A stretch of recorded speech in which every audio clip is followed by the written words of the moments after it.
So you were saying something about allergies? Yeah. Had in counseling somebody, a small child, like about 1 year old, who had really bad allergy. And God revealed that during the pregnancy time, the child was not accepted being a boy.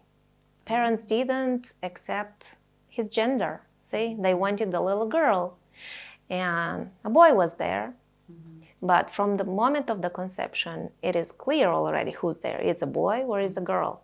And the spirit of the person knows that he's a boy. And here, from inside there, he hears these words, oh, little girl, or we want a little girl, and we want to buy things. So he already knew he wasn't the right, he wasn't going to be pleasing to them. No. So after mommy goes and finds out that he's a boy, and then she cries, and say, oh, we wanted a girl, and here comes another boy.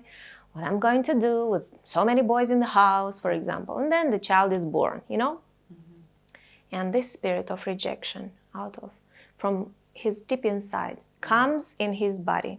Into his body, exactly. Into his body, like a reaction, and this allergy. A reaction, exactly, to the rejection. And so that then the body creates a defense mechanism to react to everything. And then fear and rejection. And so then everything is a danger. See, from medical point of view, allergy is when a healthy immune system thinks that something is a danger for the body, and with all its mechanisms starts rejecting that. That's exactly right. Enemy. So that's right. It's called a compromised immune system. So and it comes on the body like rashes or running nose or itching body, Because that's the oversecretion of the chemicals, the histamines or the adrenaline, that causes the body to become defensive. And your body then is fighting something that's not even its enemy, but it's already been taught to fight and resist and protect itself. So it's rejection too, you see? When the immune system rejects something like its enemy. So that little boy was inside of the womb, and he was rejected for being a boy. And that rejection from inside of him was showing into his body later on, after he was born, like an allergy in his body. So what did you do then? Just parents repented for not accepting God's gift, not accepting child gender, and they repented of this. They broke the power of the words spoken over this child. They repented for believing a lie. They repented for believing a lie, yes. They broke all the agreements that they had with the enemy. Yeah, that's so true.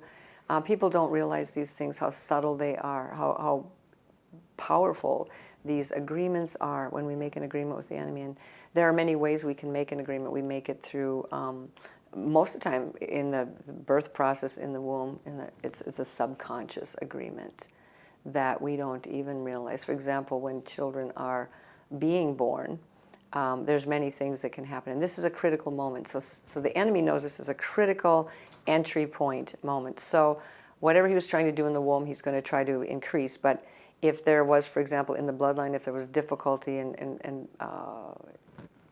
those bloodlines, with giving birth, or cords wrapped around the neck, or difficult labor, or whatever, any kind of danger, the child is exposed to that spirit of death and that spirit of fear.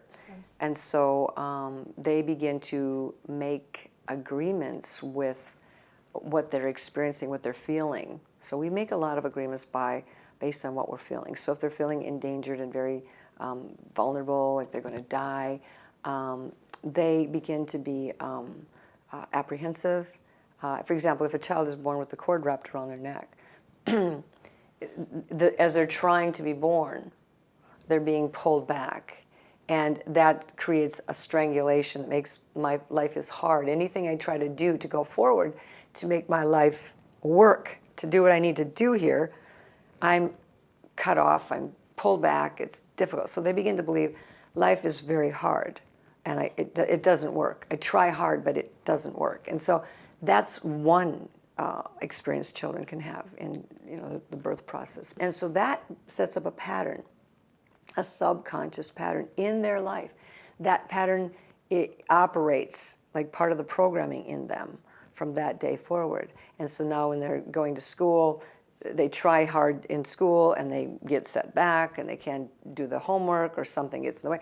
When they get a job, the same thing. In their marriage, the same thing. It's always try really hard. I'm giving it my best, but nothing ever works. So you have these, I can't make it, I'm not going to make it, and all of these things just begin to set up the pattern that begins to control the person. And they don't realize it because it's there almost from the beginning, so they don't recognize it. Yeah. So that's why Jesus came. He Yes. said, I came to set the captives free. And he came to break all the chains. Yes, yes. And the thing is too, parents are, oftentimes they come and they want to do something to help their child. And so the best thing you can do is, if you're the mother or the father, you can go back and you can do business to repent or confess those sins and release the blessing on the child by just simply confessing the sin yourself. Because I had one just recently that her child, even to this day, has tremendous asthma problems. It happened in the birth process. The Lord took mother back to the place where the doctor pushed really, really hard on the mother, and she couldn't breathe. She was suffocating herself. She could not breathe, and that spirit immediately passed into the child, and now the child gets the asthmatic attack and thinks they can't breathe. So when God showed the mother, we went back, and with the mother's authority, we broke that spirit and commanded that spirit of suffocation, asthma, death to depart, and we asked the Lord to heal. And so we're believing that that's going to pass now back to the child. We ask for that deliverance to also affect the fully grown child. She will also be free from the asthma.